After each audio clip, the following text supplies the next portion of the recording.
Salam. I'm an operations manager and head of projects department for a manufacturing and contracting company here in Dubai. My department is in charge of the whole process of the projects, starting from the engineering, going on to supply chain, manufacturing, and then installing, and heavily involved in the industrial sector of construction.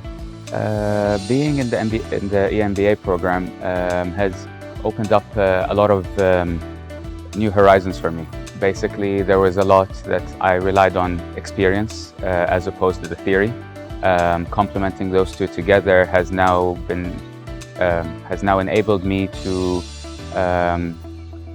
see things in a different perspective. A lot of things that we thought was the right way to do could have been done a lot more efficiently. Also, there was a lot of subjects that I severely lacked, basically because I wasn't involved in. Things such as finance, accounting, aspects of entrepreneurship that I plan to kind of move into later in my life has greatly benefited me. Definitely go ahead. The professors are great, the environment's great, it's a good bunch of people. There's a lot of experience totaled in your classroom.